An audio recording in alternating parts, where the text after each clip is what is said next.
right, we can see you again. All right. Ready to go? Absolutely. Okay, let's go. Let me start where the debate kind of started on Monday night. And we're not going to get into politics. I know you're precluded from that, but this is substance. Sure. So Donald Trump talked a lot about the loss of jobs, and let's put aside his idea of how you solve the problem. But the fact is, we have lost huge numbers of manufacturing jobs. We lost something like 6 million manufacturing jobs in the first 9 years of the last decade. We gained a few back, a few 100,000, I think maybe 800,000, but they're starting to lose them again. So what part of his diagnosis of the problem is wrong, i.e. that this has to do with competition, fair or unfair, from places like Mexico and China? Where do you start on that question? Where you left off. Yeah. Well, I mean, I'm trying to answer the question in my official capacity, so I said it's not political, it's about jobs. Yes, yes. Well, I mean, you look at, I'm going to extrapolate beyond manufacturing. I mean, you look at where we were. When the president took over, this economy was hemorrhaging, 2.3 million jobs lost in the 3 months before he took office. The unemployment rate inching up toward 10%. There were 7 job seekers for every job opening. Now you look, and we've had 71 months in a row of job growth, 14 million jobs. There's 1.4 job seekers for every job opening instead of 7 job seekers for every job opening. And actually, in the last 2 years, where you see the biggest job growth, the 2 sectors, are both good middle-class sectors, business and professional services, education and health. By and large, the average wage is doing well. Manufacturing, I grew up in Buffalo, New York. The Bethlehem Steel of my youth and the Republic Steel of my youth employed tens of thousands of people. The Republic Steel plant is now replaced by what will be, when it opens up in a year or so, the largest solar panel manufacturing facility in the Western Hemisphere, Solar City. So they're using the same footprint, but they will have far fewer workers because of technology. And so you're going to see a lot more people walking around with iPads than, and you go to any manufacturing facility of today, and that's what you see. So I think it's important when we have these conversations not to conflate a lot of different forces. There's globalization, there's automation, and technology. And globalization has made the world smaller. And I think one of the things that's happened is that it has created some winners and losers, Steve. And I think sometimes policymakers are reluctant to acknowledge that there have been winners and losers. They think that everybody can benefit and nobody loses. And I think a big part of the angst we see today is that if you were in the textile industry down in the Carolinas, that was an industry because of globalization where capital and labor could easily move somewhere else. And so I think it's really it's difficult in a political cycle to have a rational conversation where you're kind of doing that regression analysis to say this is really what's happening or that's really what's happening. Well, I'm trying to have a rational conversation, which is why you're here. Yeah. But in textiles, we've lost, I think, 80% of our textile jobs from when they peaked. But yes, there are going to be winners and losers. But in this case, you're talking about a whole segment of our economy, i.e. manufacturing, that many people believe we need to be in. No one would dispute your numbers on total jobs. Those are all obviously accurate. But nonetheless, at the moment, we are actually losing manufacturing jobs for this year so far, not gaining them. And so can we have an economy that simply doesn't have at its core some number of manufacturing jobs? I think we can continue to make things. And again, the last year begs the 6 years that preceded it, where we were recovering. Not at the pace of the 90s, but where we were recovering. Actually, not at the pace of the 80s. Right. But actually, as you know, the share of even during those 6 years, the share of manufacturing jobs was dropping, i.e. the number of manufacturing jobs was increasing more slowly than these total number of jobs that you were referring to. Well, I mean, when you make products for export in the year 2016, where you have global demand is not where it is because the rest of the world isn't doing as well as the United States is, and when you have a strong dollar, that's a perfect storm for manufacturers.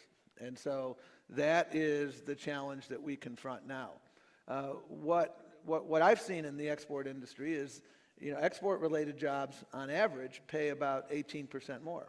And so you go to the Boeing plant in Renton, Washington, where I've been, and those are good middle-class jobs.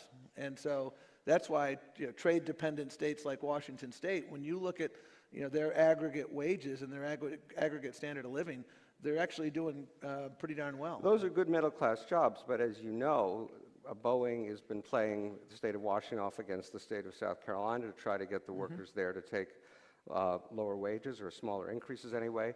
Mexico is now in the jet production business. China's in the jet production business. So even those jobs are under some degree of threat or pressure. Well, yes, and that's why the president's been talking about, obviously trade is an elephant in the room, and it's a very hard topic to discuss during an election season. And what the president's trying to do is put American values on globalization. So if you have a country where the government is subsidizing the aviation industry, you have an unlevel playing field. And so the reality that the president is trying to respond to is that 95% of the demand for products is outside the United States, and in addition, we need to reflect the reality that the status quo is an unlevel playing field for many workers and for many businesses. So how do we level the playing field in such a way that both the airline industry can compete and workers can compete? And that's what the president's trying to do. So in that context, when I was doing some background reading on you, I saw you quoted as implying that you thought that NAFTA was either badly negotiated or just a mistake. No, I mean, NAFTA was a lot of promises that were made that in reality were not kept. And let me be specific. NAFTA required a country to comply with their own laws. And if your own laws in the labor context are Swiss cheese, that's not a very high bar. And so the question presented on the trade front is, do we accept the status quo, which in the case of NAFTA is a low bar or a no bar, or do we try to improve that? And so that's what the president has been trying to do in TPP. As we speak right now, the Mexican Senate is debating a series of constitutional and statutory reforms to their labor justice system, because as a practical matter, it is very hard for someone to organize an independent labor union. And when you go to their equivalent of the NLRB, it is broken. And so if you can build institutions that help raise the middle class in Mexico, that actually has ancillary and very real positive benefit for folks back here. So can you learn from NAFTA is, I think, the question, because NAFTA was promises made and in many cases not promises kept. So badly negotiated, or it was the state of the art at the time. All right, I think it's unfair to, with hindsight, say you should have done this and should have done that, because we know 20 years later what worked and what didn't work. Okay. Let me move on to the question of jobs, and you talked about how many jobs have been created. Again, there's no disagreement about that. But as you know, we have a smaller percentage of prime-age men, 25 to 54, in the labor force here than in France. We have a smaller percentage of prime-age women in the labor force here, or about the same as in Japan. The labor force participation rate, people who are looking for work, is at, I think, 1977 level. Some of that's demographics and other factors. But how do you, A, do you agree that those are all the facts, and B, how do you address that problem? The labor force participation rate right now has inched up from where it was a year ago. I think it's about 62.8% now. It was about 62.4 a year ago. But having said that, there's an undeniable movement downward. About 50% of that, according to economists, is demographics, people aging.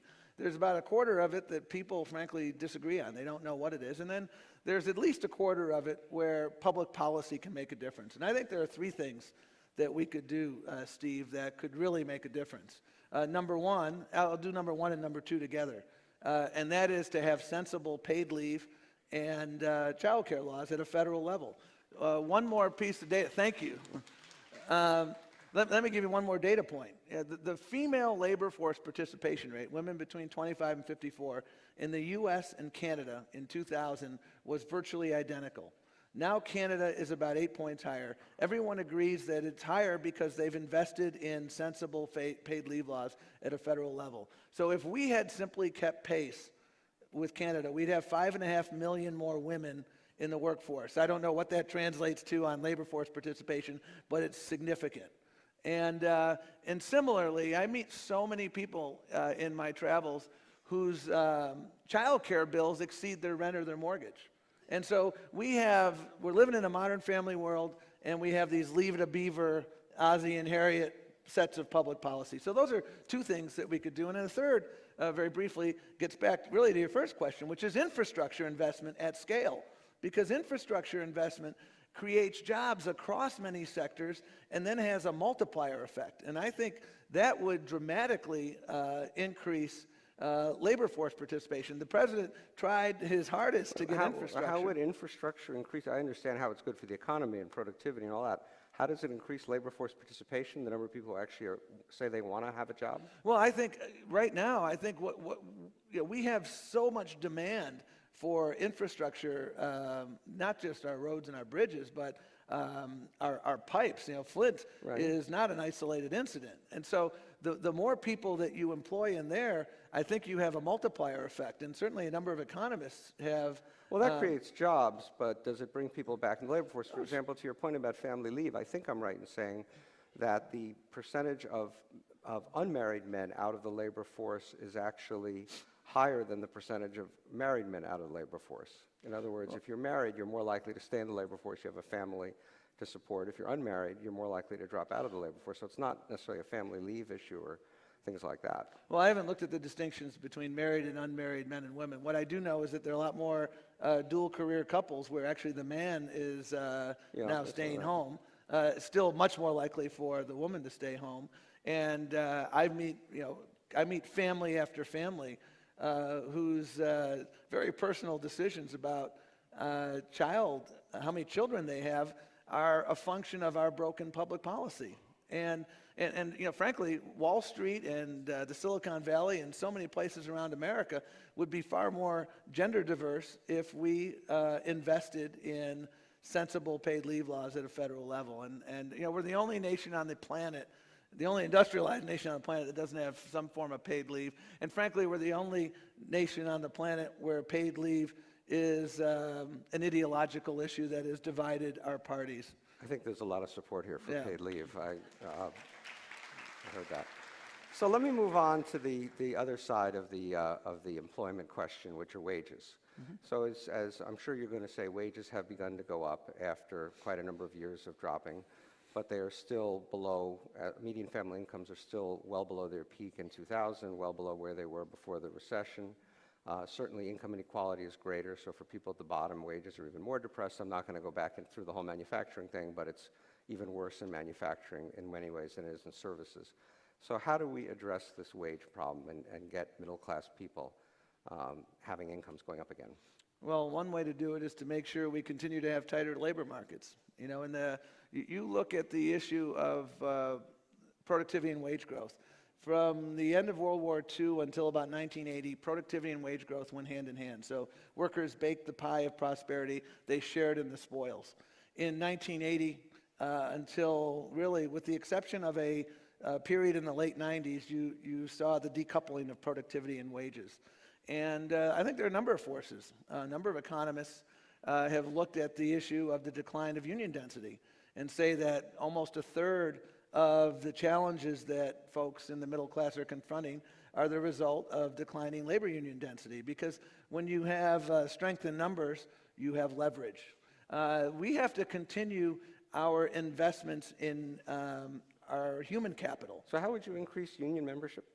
Well, I think you have all these. There's an unmitigated assault on labor unions across a number of states, and there was a case that went before the Supreme Court recently, and frankly, if Justice Scalia had not passed away, it would have really made it very difficult for public sector labor unions to organize, and that would have been one step in a very transparent and well choreographed set of objectives from folks on the far right to eviscerate the labor movement. I think that's a bad thing. I think collective bargaining has been one of the biggest forces that help bring us the middle class in America. So I think there is a very important role in, for instance, who you choose to be on the Supreme Court in terms of the right to organize. But we don't want to get into politics, although you have a lot of supporters here, so if yes. you want to run for Well, office, I think they're all... No, but they're I all, mean,